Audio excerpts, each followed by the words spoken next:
Cuando ustedes piensan vean que se vence el rol, siempre hemos quedado en que se debe continuar la persona que fue la primera en el anterior rol. No sé ahora quién fue la primera en el anterior rol. Ya, si tienen que por favor fijarse eso. Ya siempre tenemos eso, por favor. Si es que yo alguna vez por alguna ocasión me olvidara de poner el rol, siempre la primera persona del mes anterior asume, ¿no? Porque de todas maneras lo voy a poner más o menos en el mismo orden, salvo alguna cosita, ¿no? Estemos atentos a eso, entonces. A ver, hermanos, vamos a comenzar. Vamos a escuchar la preciosa palabra de nuestro Señor Jesucristo. Vamos a abrir nuestras Biblias en Mateo 7:13. Mateo 7:13 y 14. Mateo 7:13 y 14.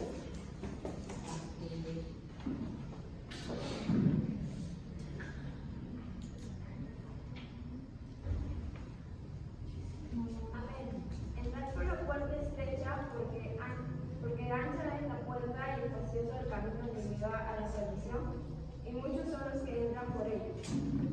Porque estrecha es la puerta y angosto es el camino que lleva a la vida, y pocos son los que la hallan. Gracias. A ver, estamos continuando con el Sermón del Monte y a partir de este versículo del 13 vamos a comenzar a escuchar las conclusiones. Como todo buen maestro, Jesucristo ha comenzado explicando parte por parte, ¿no? Cómo es las características, por ejemplo, de un cristiano, ¿no? Cómo debemos ser, ¿no? Cómo somos bienaventurados, los por el Espíritu, ¿no? Las bienaventuranzas que vimos primero, cómo es la repercusión del cristiano frente al mundo cuando hablamos de la sal y de la luz. Luego habló sobre la ley y cómo se cumple realmente la ley, ¿no? Que no era como los fariseos, ¿no? Luego habló de nuestra forma de acercarnos a Él espiritualmente, cómo debe ser nuestra oración, nuestro ayuno, ¿no? Nuestra limosna, que debe ser para su gloria y no para la nuestra. Luego habló del hombre y la relación con las riquezas y las cosas de este mundo, ¿no? Y luego habló de nuestras relaciones, cuando habló de no juzgar. Y acá ya comienza a concluir, ¿no? Es que concluir, o sea, digo que comienza a concluir, pero con varios puntos, ¿no? Y este es el primero, porque luego de su sermón va a comenzar a hacer el llamado, ¿no? Para que ellos puedan no solamente ser oidores de la palabra, sino también hacedores, que es lo que importa, ¿no? Porque uno puede estar aquí, escucharla y muchas veces resplandecernos el espíritu y entenderla, pero eso no quiere decir que la vayas a hacer. Entonces Jesús en estos pasajes nos va a llamar a que como sus seguidores tenemos que cumplir la palabra. Como le diga a nuestra hermana Cielo, dice: entrad por la puerta estrecha, porque ancha es la puerta y espacioso el camino que lleva a la perdición, y muchos son los que entran por ella. Porque estrecha es la puerta y angosto el camino que lleva a la vida, y pocos son los que la hallan. Había visto, la verdad, varias versiones de cómo explicar estos dos versículos, porque es bastante amplio, pero más o menos pienso dividir en dos partes. Hoy día vamos a hablar simplemente de la puerta, ¿ya? De la puerta estrecha y la puerta ancha. Y la próxima semana veremos el camino, ¿ya? Hay muchas otras formas de dividirlo, ¿no? Hay algunos que ponen la puerta estrecha y el camino estrecho, y otro día otra predicación para la puerta ancha y el camino ancho. Pero prefiero comenzar por la puerta, porque ese es el inicio. ¿Por dónde ingresas tú? Por la puerta, ¿verdad? Ahora, lo interesante es que esta puerta da un camino. Por lo general, del camino tú ingresas a la puerta, ¿verdad? Vamos a ver entonces qué es la puerta, ¿ya? Como les digo, solamente hablaremos hoy de las puertas, la verdadera puerta y de otra puerta que no es verdadera, ¿ya? Y la próxima semana estaremos hablando exclusivamente del camino, aunque hay cosas que se relacionan y que tenemos que ir de un lado a otro. Quién sabe, hoy día damos algunas pinceladas también del camino, pero pienso centrarme un poquito más en la puerta, porque la puerta es trascendental, ¿ya? Vamos a buscar en Juan 10:9 para ver qué es la puerta. Juan 10, Amén. Muy bien. ¿Qué dice? Yo soy la puerta. Los que entren a través de mí serán salvos. Entrarán y saldrán libremente y encontrarán buen espacio. Amén. ¿Quién es la puerta? Jesús. ¿Ya? Entonces, la puerta estrecha es Jesús.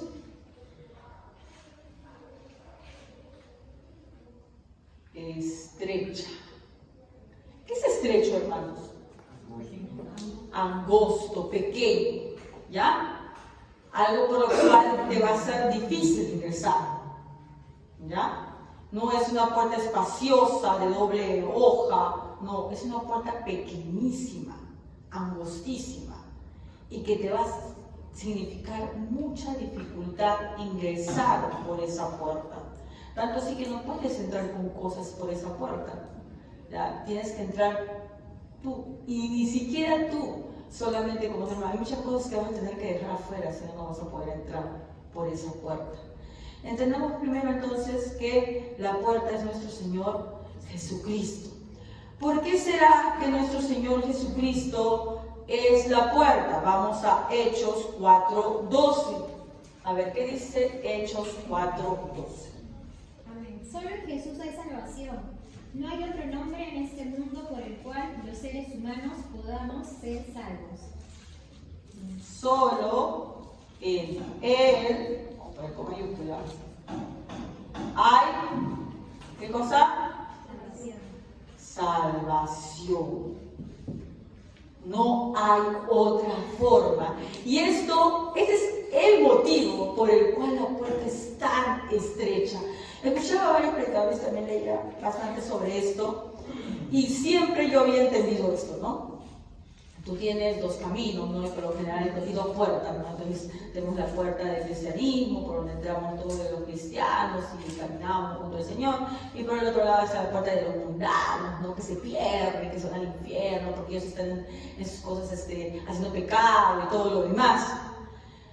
Pero me interesó mucho una interpretación de uno, no, dos o tres pastores que escuché respecto a que estos caminos y esas puertas, ¿a quién se lo está hablando Jesús?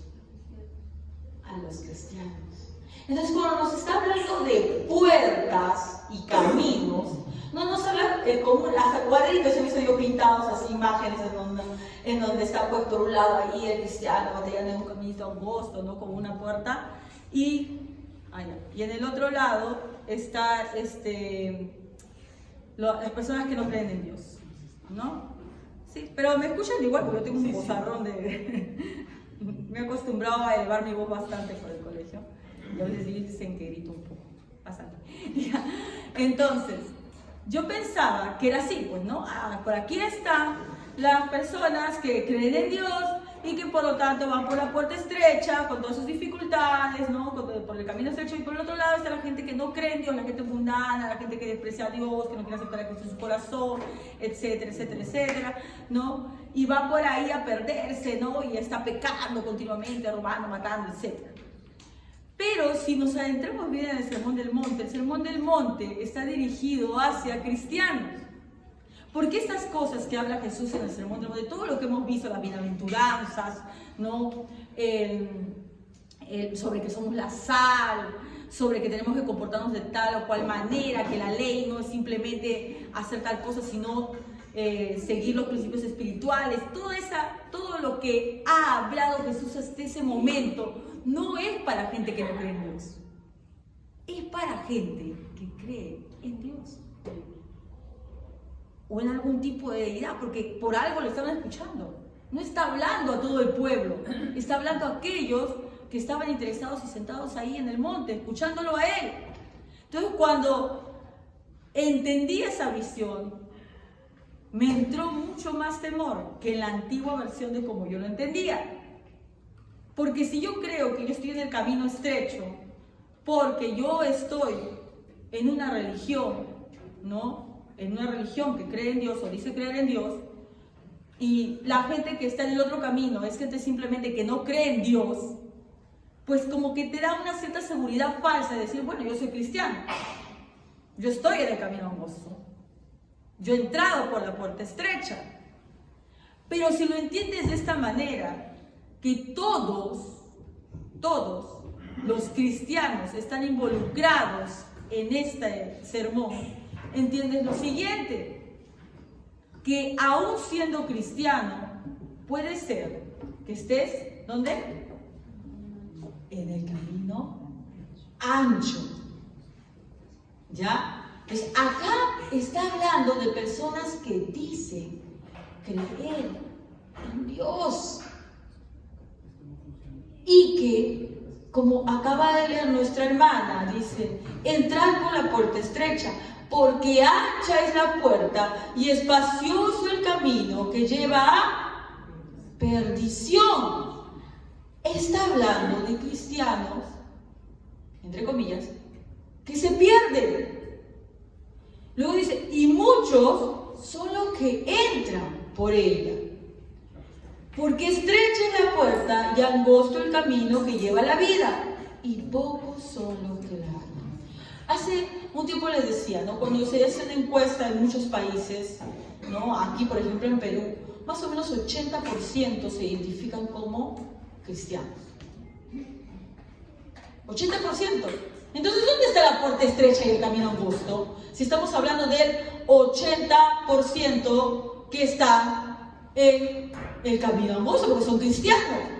Y hace poco veíamos también, mi hija, un video de Beatles, si no me equivoco, donde también hablaba de que había un gran porcentaje de jóvenes que tenían interés en Jesús y en las escrituras, y que los adolescentes están queriendo tener ese apetito, ¿no? De escuchar la palabra en un tanto porcentaje, es un porcentaje mayoritario, ¿no? Más del 50%, algo así, no recuerdo, no tengo mucho las cifras en mi cabeza, pero era la mayoría. Y si tú preguntas en Latinoamérica, son personas religiosas. Entonces tú dices, si la Biblia dice que son pocos los que van por ahí, entonces ¿cómo es, hermana? Porque yo veo pues en televisión mucha gente que está en medio de iglesias de miles y miles. Pero la Biblia dice que son pocos.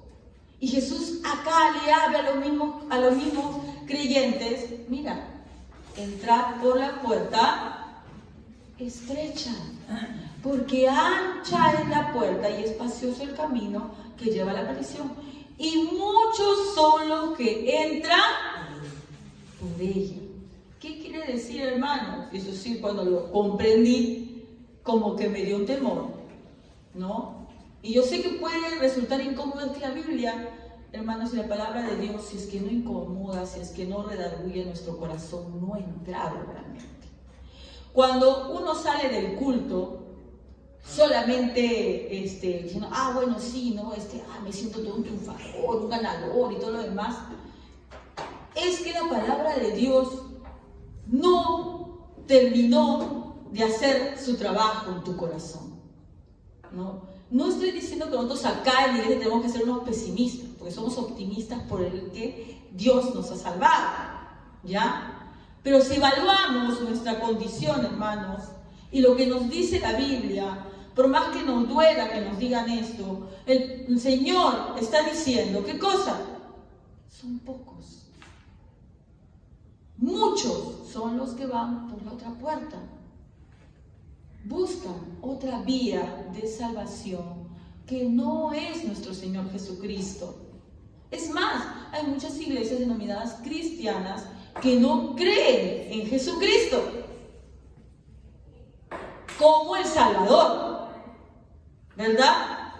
Yo no voy a mencionar iglesias, pero hay una iglesia que dice que Jesús es el Arcángel Miguel, otra que simplemente es la primera creación de Dios, otro que bueno, sí, Él es Jesús, vino acá, pero Él no es Dios. ¿Ya? Ahora, por ahí también tenemos iglesias que reconocen que Jesús es Dios, pero luego ¿qué te dicen? Que hay una corredentora, ¿verdad? Que hay una corredentora que con ella también te salvas. Entonces, ¿qué puerta están utilizando ahí? Si Jesús dice, yo soy la puerta, y en el segundo versículo que vimos, Hechos 4:12, categóricamente dice Y en ningún otro hay salvación, porque no hay otro nombre bajo el cielo dado a los hombres en que podamos ser salvos. No hay. No es por el santo, que yo voy a orar al santo y el santo me va a dar un milagro. No es por María, porque María es la madre de Jesús, obviamente. Pero no es intercesora, no, y mucho menos ahora como se le dice, corredentora. ¿Saben lo que es corredentora? ¿Saben lo que es redimir? Salvar. O sea que ella ayudó a Jesús a salvarnos. Y eso, hermanos, nos dirige, como dice acá en el camino de Cosá, a la perdición. Y si no se perdió, ¿por qué Jesús menciona esto en el Sermón del Monte? Porque Él siempre fue bien sincero. O sea, mira, esto. Y todo el Sermón del Monte, tú te das cuenta, es como para que, si es que tú no tienes el Espíritu de Dios, te desalientes y digas, Dios mío, entonces ¿quién entra? Porque me dice que yo ni siquiera, que incluso yo no es solamente no matar, sino que yo con mi pensamiento, nomás sin pensar mal de mi hermano, ya he matado. Yo solamente con mi pensamiento ya he fornicado con mi deseo. Y como para concluir, como todo buen orador, cuando concluye, como hace una reafirmación de lo que hizo, dice, sí, entrar por la puerta estrecha, porque son pocos los que entran por ella. Porque la gran mayoría están por la puerta ancha. La gran mayoría anda por la puerta ancha, creyendo, no solamente pues porque siempre hablamos en la iglesia romanista de que, bueno, porque dice de María. No, a veces no es una persona en sí. A veces también eres tú y tus obras, que piensas que por tus obras que vas a ser salvo. Y por la puerta estrecha no entran tú y tu moralidad, no entran tú y tus obras. Por si acaso, esa puerta es tan estrecha que no entras ni siquiera tú y tu yo. Porque si entras con tu yo, no eres salvo, también vas de camino a perdición. Porque ¿qué decía Pablo? Ya no vivo yo, mas Cristo vive en mí. Y todas las cosas que yo hago, ¿por qué las hago? Decía él. Esto. O sea, esa puerta es tan estrecha que no entra, ¿no? Con ningún tipo de religiosidad, con ningún tipo de obras, con ningún tipo de orgullo, incluso ni siquiera tu mismo yo ingresa por esa puerta. Se tiene que quedar afuera. Y eso, hermanos, es duro. ¿O tú crees que es fácil simplemente abandonar tu carnalidad y tu yo? Es difícil. Por eso dice que pocos son los que entran por esta puerta, ¿no? Entonces, como hemos visto, Jesucristo es el único en el cual hay salvación. ¿Ya? Y solamente, ¿por qué? Porque Él es nuestro único redentor. Entonces hay muchas religiones, otras religiones en que hablan de que no, bueno, que consideran a Jesús como un profeta, le tienen respeto, porque si hablamos de los musulmanes, por ejemplo, los musulmanes piensan que Jesús es un profeta, uno de los 144 profetas que ellos tienen, pero el más importante es Mahoma para ellos, ¿no?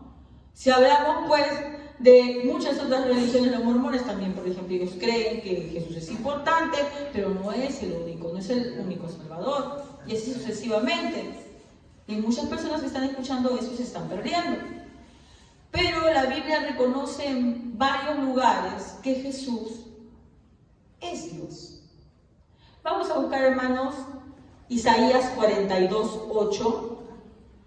Isaías 42:8. ¿Qué dice en Isaías 42:8? Yo soy el Señor, ese es mi nombre. No le daré mi gloria a nadie más, ni compartiré mi alabanza con ídolos tallados. Dice, yo no le doy mi gloria a nadie. Ahora, hermana, pero es que ahí no se está refiriendo de Jesús, se está refiriendo de Dios, de que no le da la gloria a nadie. Así que, como que con ese versículo no nos ayuda, porque mira, primero está en el Antiguo Testamento, ¿no? Y dice que no le va a dar la gloria a nadie más, entonces está hablando de Dios, obviamente, porque yo, investigando todo esto, leía mucho que algunas personas a nosotros nos dicen que idolatramos a Jesús y que estamos cometiendo idolatría porque Dios es el único Dios. Esos son los que piensan que solamente es Dios, o sea, no conciben que hay Trinidad, Dios, Padre, Hijo y Espíritu Santo. Entonces dicen, ustedes cometen idolatría, ¿por qué? Porque solamente deberían adorar a Dios. Y si bien es cierto, Jesús vino al mundo, ustedes no deben adorarlo a Él. Porque ¿qué dice? ¿No? Que solamente a Dios es la gloria. Incluso dicen, el mismo Jesús dijo, no, amarás a Dios sobre todas las cosas. ¿No? Los mandamientos que dice, también ahí habla de Dios. Entonces, ¿por qué ustedes adoran a Jesús? Y nos acusan de que Jesucristo, que nosotros adoramos a Jesucristo, y una forma de idolatría, así de descabellado está el mundo. Pero si nosotros vamos a Apocalipsis 5:12, veamos Apocalipsis 5:12 y 13, a ver quién me puede ayudar. 5:12 y 13.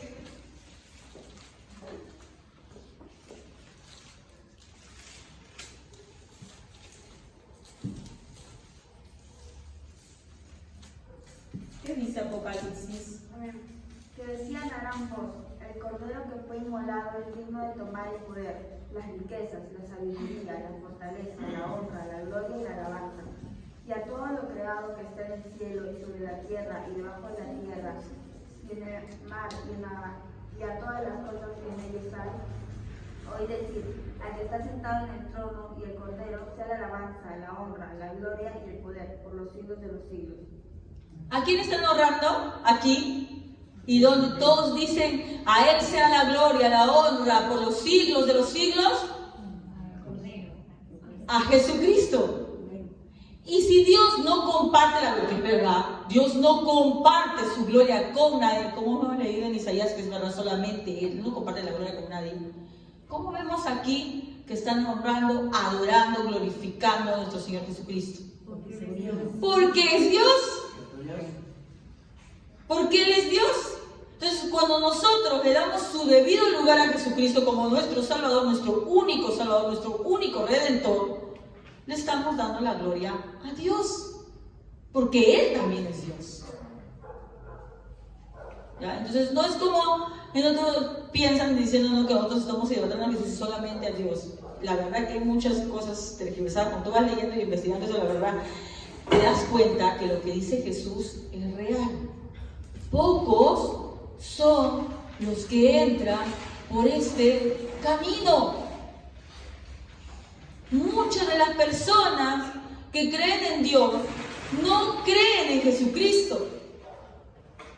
Hace poco mi hija también me contaba que su profesora, que es católica, cristiana, no sé si que decía que ella piensa que Jesús es un buen hombre, un maestro, pero que no es, nuestro Salvador.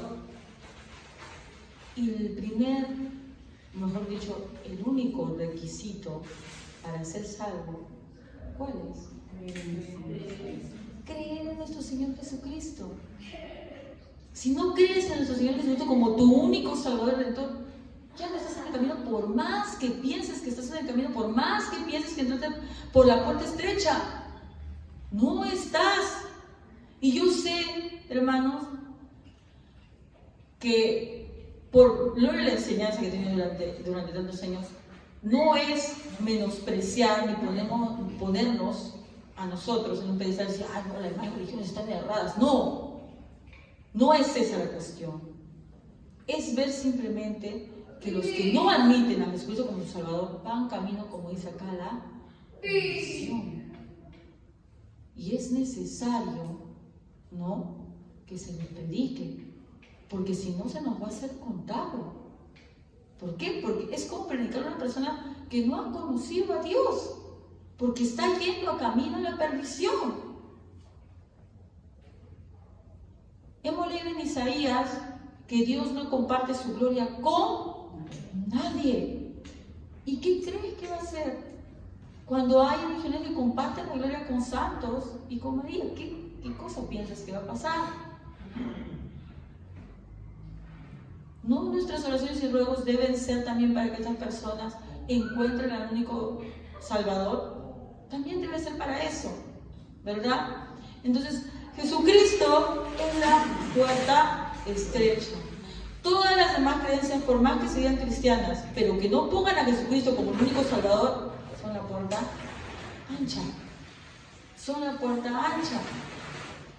Continuamos, hermanos. ¿Ya? Ahora, como les decía, no puede haber una confusión. La primera confusión era que podemos estar en religiones cristianas, que se dicen cristianas, pero que realmente no ponen a Cristo como el único Salvador. Pero no es el único estorbo para entrar por la puerta. El segundo, y es el más fuerte estorbo, porque ya vamos como que dicen depurando, ¿no? Ya bueno, sí, hermano, yo sé que hay muchas religiones que no creen en Dios, no, que no creen en Jesucristo, dicen que creen en Jesucristo, pero ponen a otros intercesores, otros corredentores, ¿no? Y como que no creen en Jesús en verdad. Pero ahí no se reduce totalmente el espectro, sino también dice que la puerta tampoco eres tú. Y ahí podemos caer varios de los que podemos estar en iglesias con sana doctrina. Que sí entendemos y decimos, sí, pues yo sé, Jesucristo es mi único Salvador. ¿Tú lo sabes? Yo lo sé.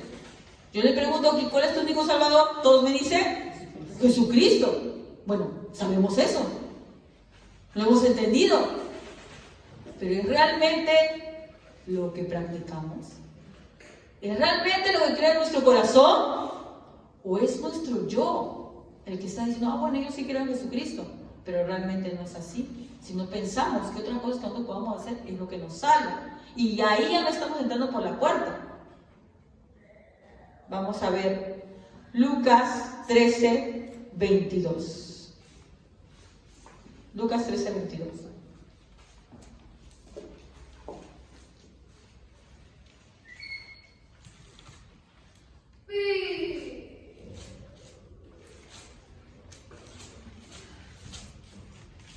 ¿Qué dice en Lucas 13, 22? Amén. Pasaba Jesús por ciudades y aldeas enseñando y encaminándose a Jerusalén. Ya, continúa, 23. Y alguien le dijo, Señor, ¿son pocos los que se salvan? Y él les dijo, Hasta ahí. Antes que nos pasemos al versículo 24, que es acá el interesante, ¿ya? Pero es importante que entremos en esta primera parte, porque Jesús otra vez nos está hablando, diciendo algo que no nos gusta escuchar, pero que es verdad. Están caminando, dice, viniendo de las aldeas y ciudades, enseñando y encaminándose a Jerusalén. Y alguien pregunta, Señor, ¿son pocos los que se salvan? ¿Por qué crees que alguien preguntó eso?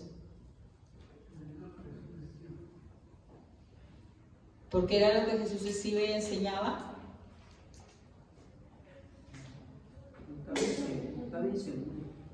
¿Estaba inseguro? Tal vez entendió lo que Jesús decía.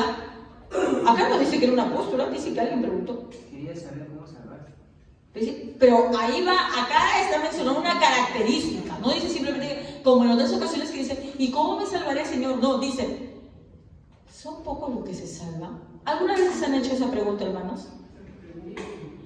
Ya, muy bien. Yo sé que ustedes se han hecho esa pregunta. Yo también me la he hecho. ¿Son pocos los que se salvan? ¿Qué te lleva a hacerte esa pregunta? ¿Temor? ¿Por qué? ¿Por qué temes? ¿Por qué qué? Ya, pero ¿qué te ha hecho pensar que quién sabe no eres uno de los salvos? ¿Lo que está diciendo Jesús ahí? Puede ser. Ya. Miren, Jesús comenzó su ministerio y le seguían miles. Dicen que él sanaba a la gente, incluso resucitaba muertos, pero no era con el afán de con eso traer a la gente, por si acaso. Porque a veces erramos pensando que Jesús sanaba y daba de comer para atraer gente. Si ustedes leen los versículos en donde Jesús sana y Jesús da de comer, siempre habla de su misericordia. Dice que un día estaba caminando y vio una mujer viuda que había perdido su único hijo. ¿Y qué sintió cuando vio a ella? Misericordia. Dice que se acercó y la visitó porque sintió pena, congoja. Y la visitó. No porque quería hacer esto para que me sigan, me lo voy a hacer como ahora, ¿no? Voy a hacer esto para que tú me sigas. No, él sintió misericordia. ¿Por qué le mandó darle comer a 3,000? Porque Jesús sabía, era su estrategia. ¿Era su estrategia para que vinieran y lo siguieran? No. ¿Cómo? Porque eran como ovejas sin pastor y se sintió conmovido. Miren, que con eso se nos está enseñando mucho. No se da de comer al hambriento para con eso evangelizar. Porque Jesús nunca utilizó ese método para evangelizar.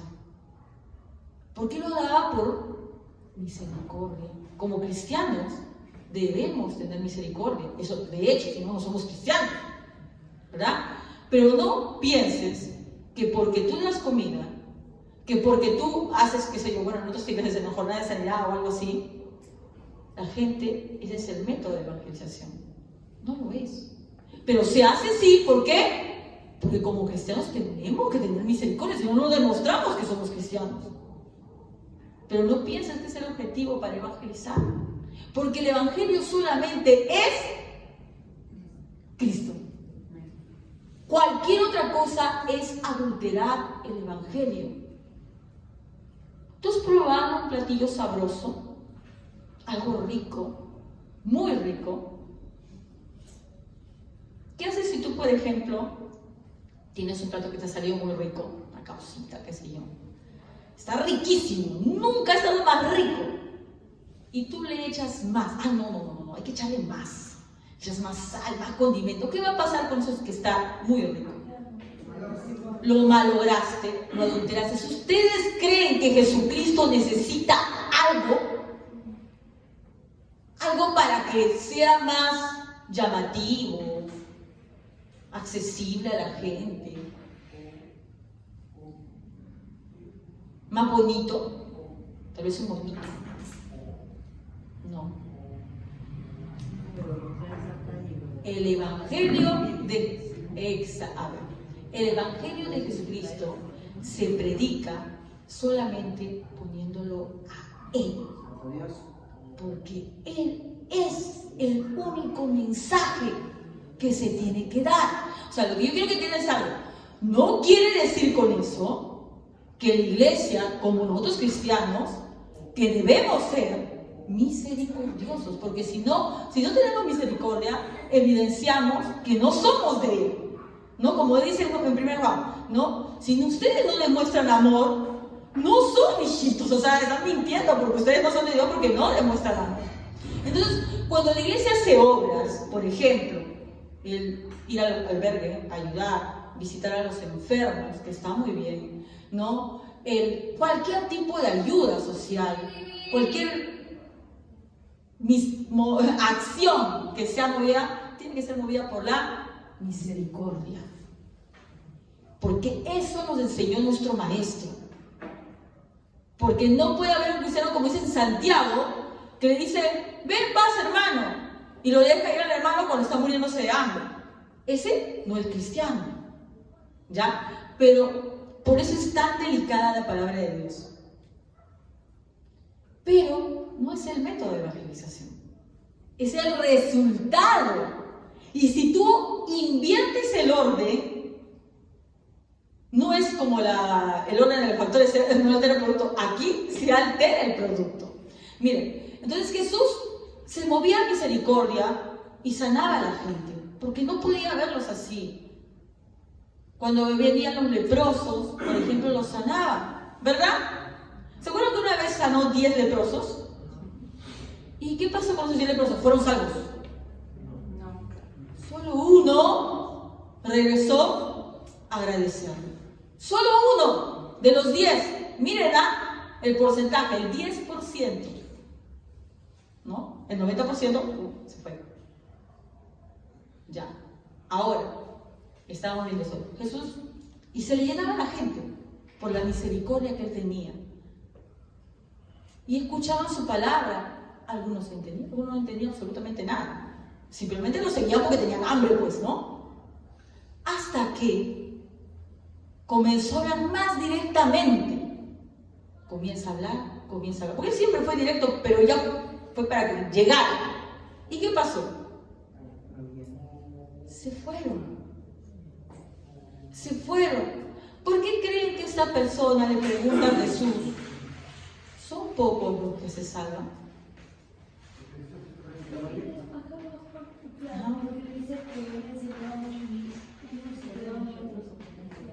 La gran mayoría se comenzó a ir. La gran mayoría se iba. Se iban. Porque escuchaban. No, esto no me conviene. Porque Jesús siempre fue bien sincero en cuanto al Evangelio. Él nos dijo, ven aquí y yo te voy a solucionar los problemas de tu vida. Y tú vas a arreglar tu matrimonio. Y tú vas a sanar a tu enfermo. Bueno, él sí sanaba porque él tenía poder, ¿no?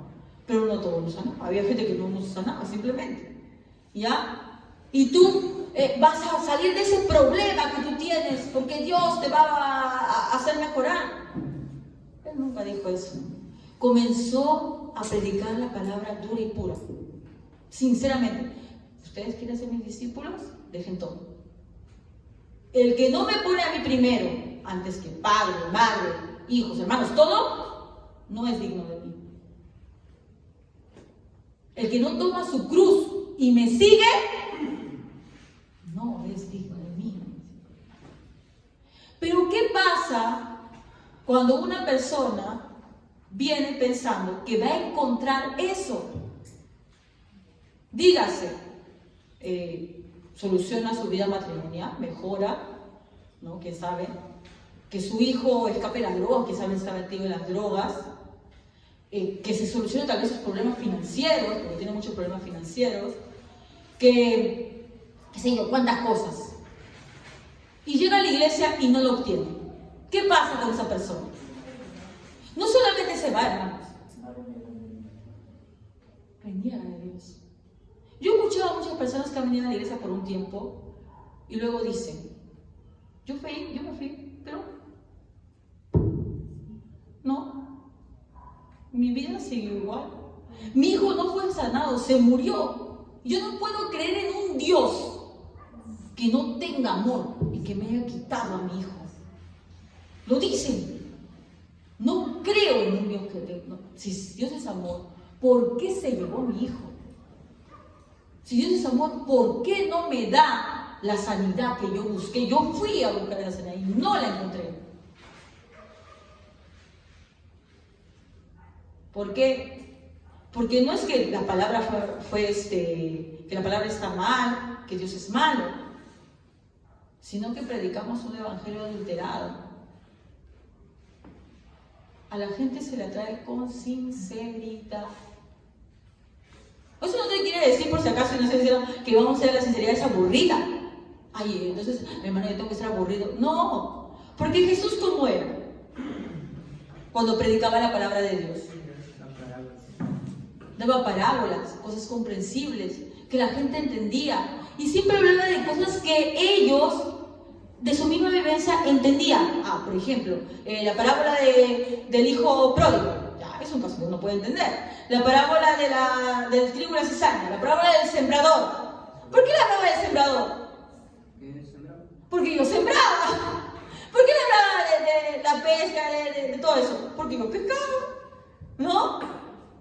¿Por qué le hablaba de los corderos, de los rebaños y demás? Porque yo tenía corderos y rebaños, ¿no? Entonces yo no estoy diciendo con esto que la palabra no adulterada sea una palabra que sea incomprensible para los demás. Tiene que ser una palabra que sea fácil de entender, incluso para el más indocto, para el que menos, el que no entiende muy bien, pero que dé la profundidad. Porque si tú te das cuenta, Jesús hablaba cosas que a ti te pueden parecer, uy, por ejemplo, ¿no? La oveja perdida. ¿Tú lo entiendes, la oveja perdida?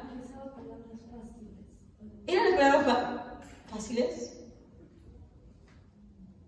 Las historias, la forma de explicar, pero la enseñanza era profunda.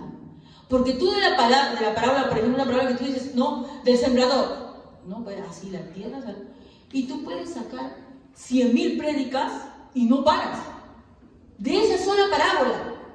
Entonces, no es solamente, y ahí quiero hacer con el otro, que ya bueno digo, voy a predicar solamente a Cristo, que está bien, que es lo que nos manda la Biblia, no nos manda otra cosa que predicar a Cristo, pero yo por eso no lo voy a hacer simplemente de la forma, es científicamente, no. Tengo que explicarlo de una manera que sea accesible a las personas, pero con la profundidad de la palabra de Dios y no adulterándolo, solamente predicando de nuestro Señor Jesucristo, porque es lo que nos manda la palabra de Dios. Porque la palabra de Dios dice, en ningún otro hay salvación. Entonces, si en ningún otro hay salvación, es como una persona que te comienza a hablar, ¿no? Y tú le dices, oye, discúlpame, ¿cómo puedo llegar aquí, aquí qué sé yo, estoy buscando al Tupac, quiero llegar al mercado Tupac, ¿ya? Y tú le comienzas a explicar, fíjate que el asentamiento humano del Tupac fue fundado en 1970 y que esto fue así, y que mira, también acá le dan esta Tacalá, también esas delicias de Villa, también. ¿Qué estás haciendo? Se pierde. Él te está preguntando, ¿dónde está Tupac? Nada más. ¿Ya? Entonces, cuando yo predico, me dice que Él es el único camino, que Él es el único Salvador. ¿A quién tengo que predicar? A Cristo. A Cristo. Solo a Cristo. Y lo que tenemos que esperar nosotros, hermanos, y orar a Dios de todo corazón, es para que nos dé algo que el hermano Javier hablaba hace poco de los dones. Hay dos dones que, mira, lamentablemente los corintios no lo entendían. Y ellos estaban más exaltando los dones como de lenguas, ¿no? Porque era más escandaloso y toda la cuestión, ¿no? Pero ¿cuáles eran los dones que son necesarios para esto? ¿Se acuerdan? Sabiduría y conocimiento.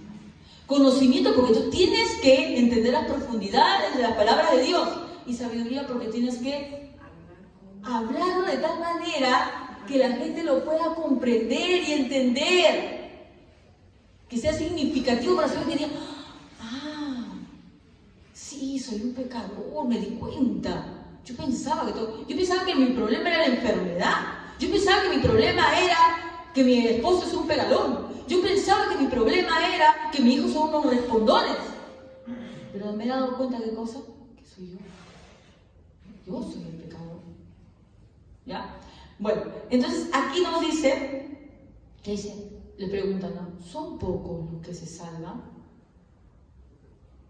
Como ustedes dicen, puede ser, escuchó su palabra, le entendió. 2, veía que los que estaban ya no estaban. Eran muy pocos, y la Biblia lo dice, y muchos lo dejaron. Incluso Pedro, ¿no? Él le dice, ¿tú también te vas, Pedro? ¿Y él qué dice? Palabras del Eterno, ¿no? Miren, él lo reconoce en un momento, pero después más tarde ya le da su cobardía porque somos humanos y a veces flaqueamos, hermanos. Flaqueamos muchas veces. Eso no quiere decir que no seamos salvos. Si la persona flaquea, pero vuelve a camino, sigue siendo salva. ¿Ya? Es salva, siempre ha sido salva. ¿Ya? Pero una persona que practica el pecado es otra cosa. Entonces, miren, y acá viene la controversia. Ya, estamos aquí, ¿no? Dice, y alguien dijo al Señor, ¿son pocos los que se salvan? Y Él les dijo, esforzaos en entrar por la puerta angosta, porque os digo que muchos procuran entrar y no podrán. Miren, acá hay dos cosas que nos hacen temer más. Ay, hermanos, este puro terror nos mete. Dice, esfuérzate. Primero vamos a ver con el esforzados.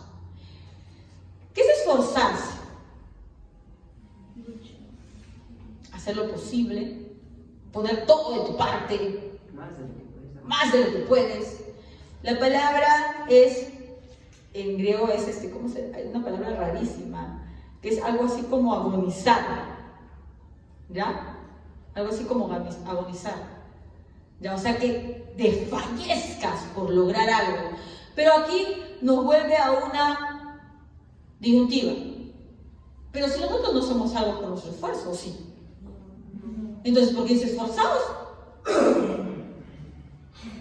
No es fácil.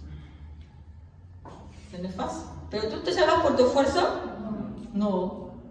Pero dice esforzados. Y tú vas a escuchar, encontrar unos pasajes bíblicos que también hablan, ¿no? Algo de esfuérzate, haz lo posible, y cosas así. Era como lo que dijo Pablo cuando yo hago lo que no quiero hacer, ¿no? Por ahí va, hermano, por ahí va.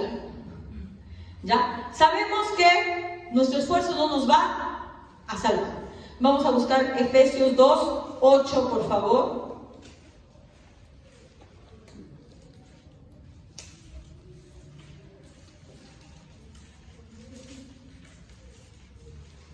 A ver, ¿quién lo va a leer? Efesios 2:8. Amén.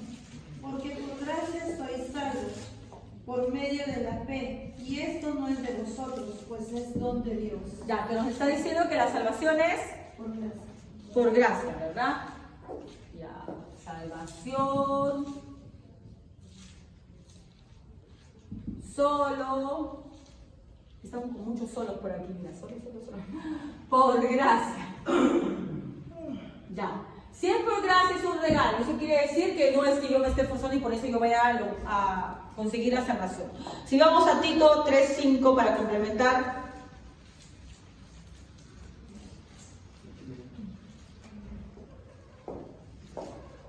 ¿Qué dice en Tito? Nos salvó no por obras de justicia que nosotros hubiéramos hecho, sino por su misericordia, por el lavamiento de la regeneración y por la renovación en el Espíritu Santo. Solo por su misericordia. Ya, entonces, hermano, porque dice Jesús, esforzaos. Si somos salvos por gracia y por misericordia de Dios, ¿dónde pues está mi esfuerzo? ¿En qué anda mi esfuerzo? ¿Ah? ¿Dónde será mi esfuerzo? A ver, hermanos, comenzamos por algo. Dios es el que da el querer como el hacer. Ya, así que cualquier esfuerzo que tú harías, primeramente es de Dios. Te lo he puesto aquí, porque tú solito no puedes. ¿Ya? Pero ¿por qué Jesús dice esforzados? ¿Hacer lo bueno es fácil o es difícil? Algo que dijo nuestra hermana Katy es cierto. Cuando Pablo dice, hago lo que quiero hacer, no hago lo que quiero hacer, sino lo que no quiero hacer hago. Miserable de mí. ¿Por qué tiene esa actitud, parece, cuando uno habla de esa manera, ¿qué parece? Que estuviera desesperado. Desesperado, ¿sí o no? Está desesperado. Miserable de mí. Pero luego complementa el versículo mencionando a Jesucristo y que por Él es. Miren, cuando una muestra de que uno es regenerado es que te esfuerces. Pero recuerda que para que tú seas regenerado es que el Espíritu Santo te hace esforzarte, no tú. ¿Ya? La gente de afuera se esfuerza por hacer lo bueno, por agradar a Dios. No. No, ¿verdad? Pero no se esfuerza.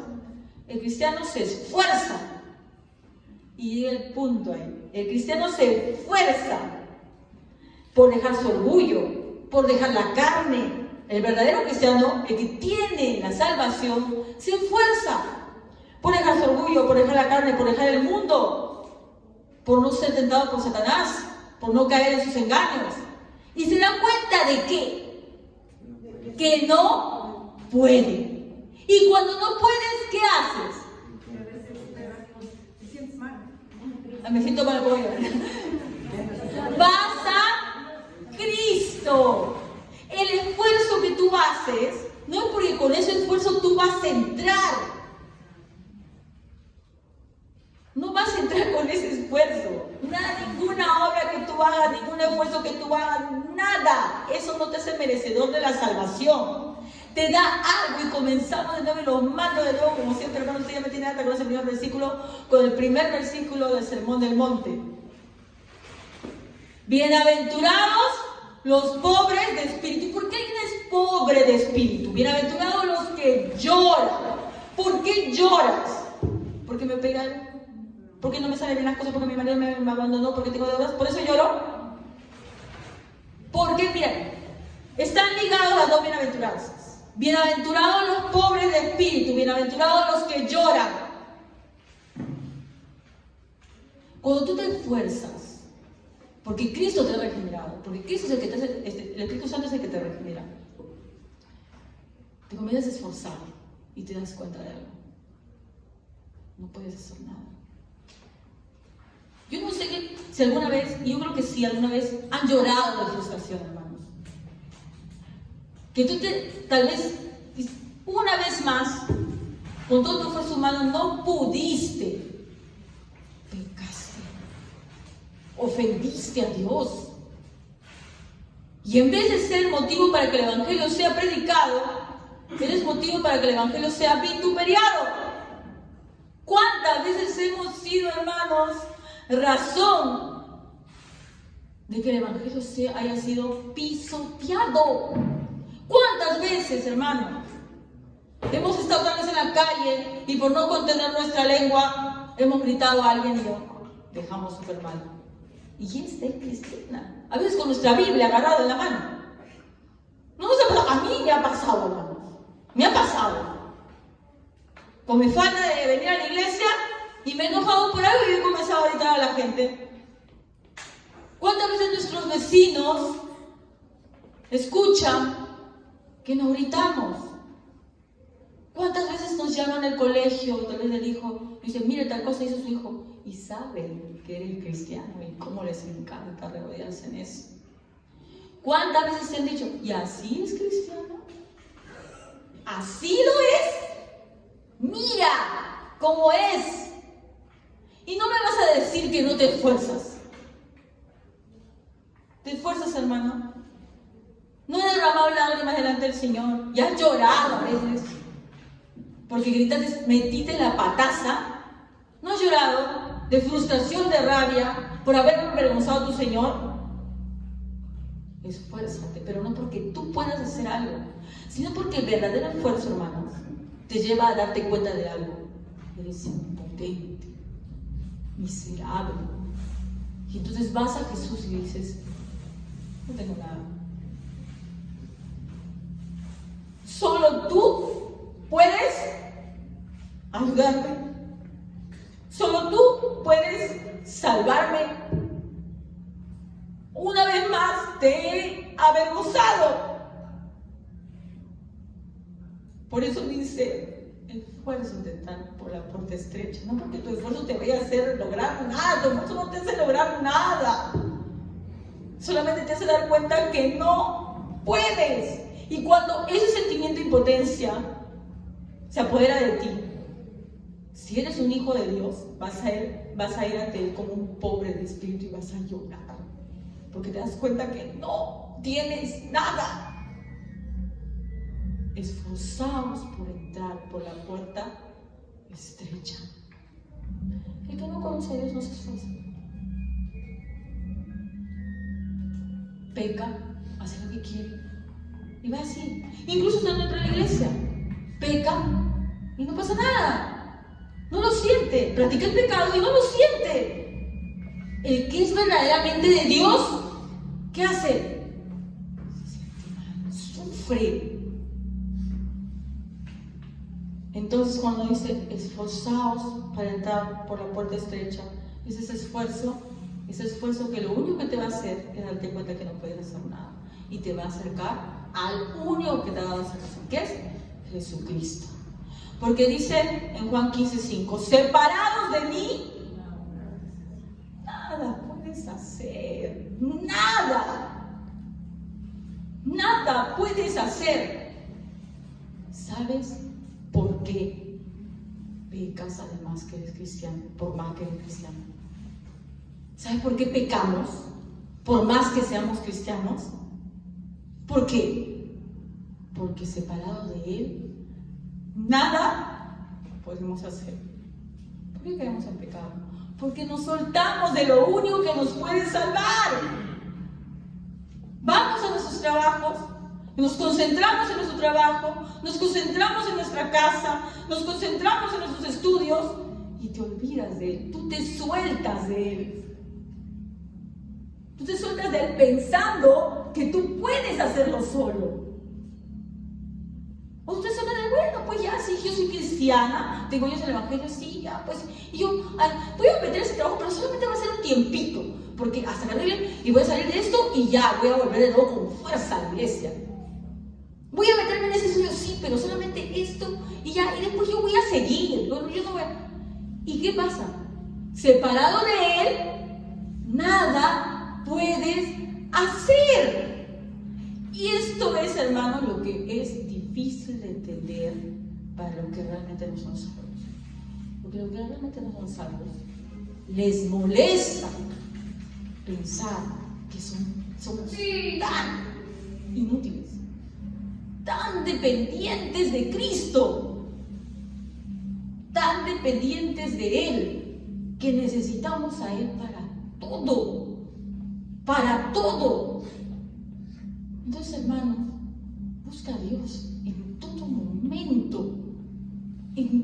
momento, porque esa es la única manera de que no lo avergüences. Esa es la única manera, no por tus fuerzas, sino por las fuerzas que te va a infundir Él. Marcos, vamos a buscar, hermanos, Marcos 10, 23.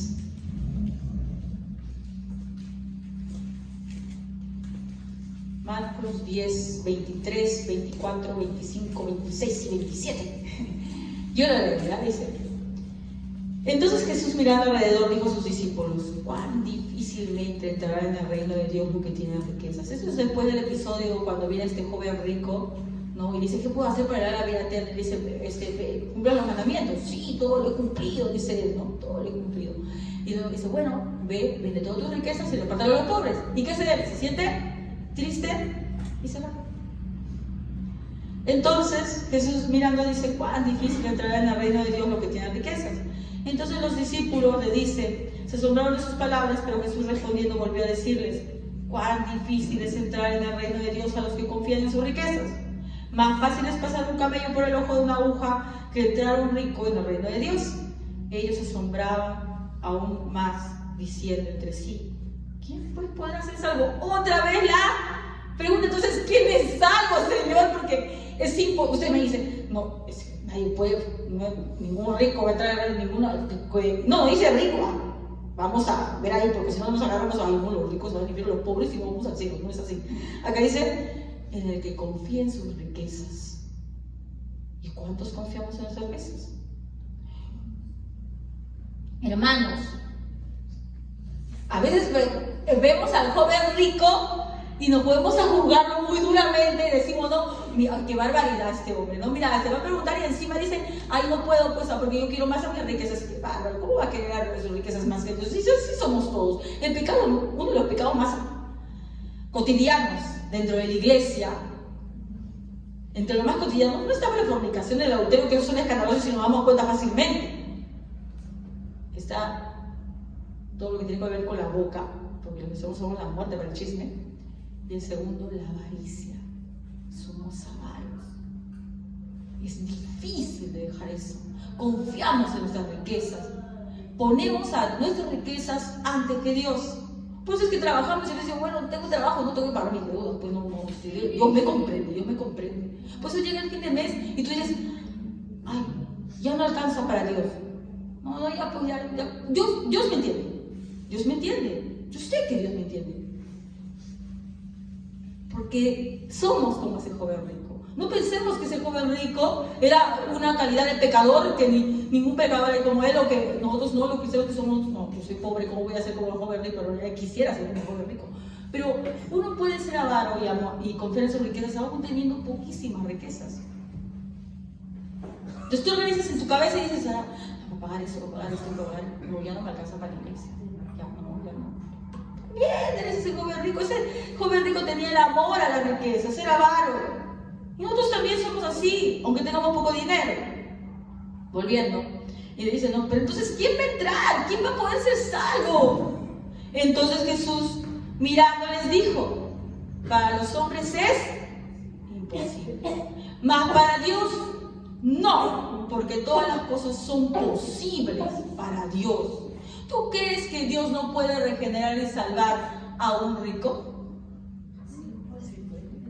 Lo que tú piensas que no se puede hacer, Él lo hace. ¿Tú crees que Dios no puede salvar, por ejemplo, a un asesino? Es posible para Él. Es posible para Él. Por eso le dice, cuando tú te esfuerzas, ¿sí o no? Llegas a un punto que te das cuenta que eres miserable. Pero no, el fin de la prédica, hermanos, aquí no es que nos sintamos simplemente miserables. No es eso. No es el fin que yo diga, ya porque nos sentamos tristes y no podemos hacer nada. Es para que tengas confianza en aquel que es el único que te puede dar la salvación.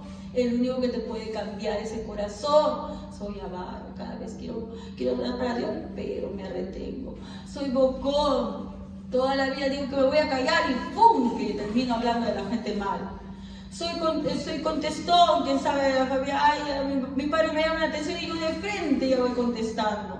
Escucho de alguien, ya estoy chismeando. Estoy haciendo de los pecados, pero te das cuenta de alguien. ¿Con quién estamos?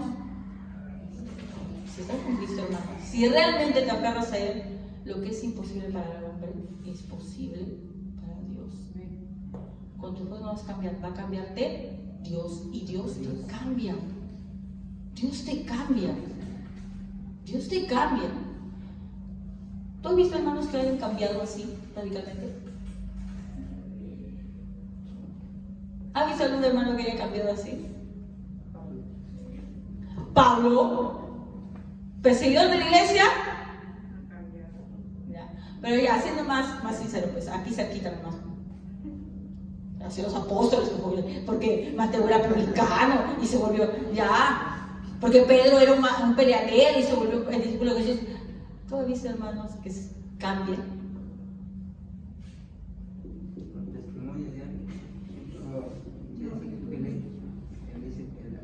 Se burlaba de los cristianos. Ya. ¿Conoces hermanos más cercanos que cambien?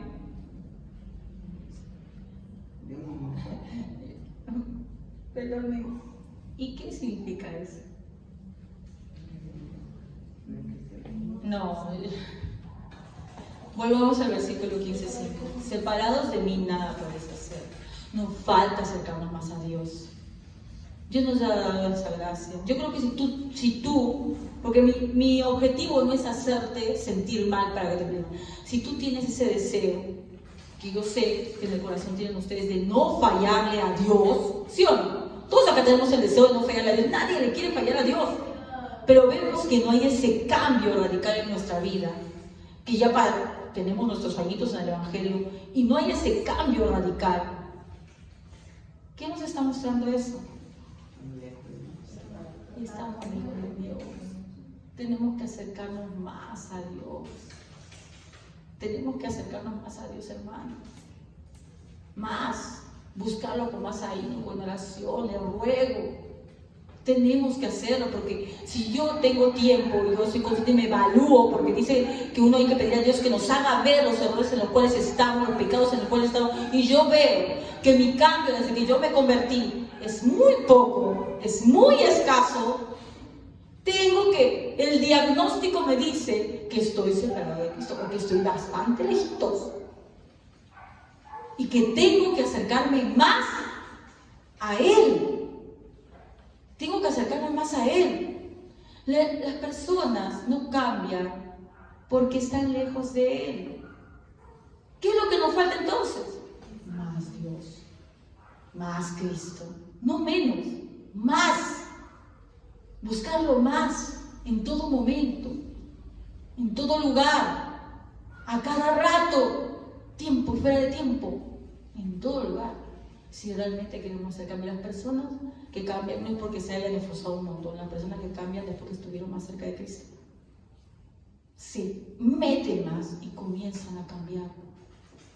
Entonces, nuestro papel, hermano, nuestra misión, por decirlo de alguna manera, es esforzarnos más para acercarnos más a Cristo, para buscar más a Cristo, porque Él es la puerta estrecha. La única manera de llegar al camino angosto es Él. No hay otra manera, no nuestro esfuerzo. Es Él. No hay nadie más que nos pueda ayudar que no sea nuestro Señor Jesucristo. Y nunca debe ser mucho. Que nunca nuestra boca salga, diga, ay no, pero ya hay bastante la Biblia, tampoco se pongan. Hay un montón ya. No, ya mucho tiempo acá en la iglesia, también un poquito. Porque nunca es suficiente. Nunca es suficiente. Dios nunca es suficiente para nosotros. Siempre debemos anhelarlo más y más. Yo hubiera querido apuntar todo, pero ya no voy a apuntar todo. Cualquier cosa después me piden los versículos. Pues, hermanos, vamos a ponernos de pie y vamos a orar.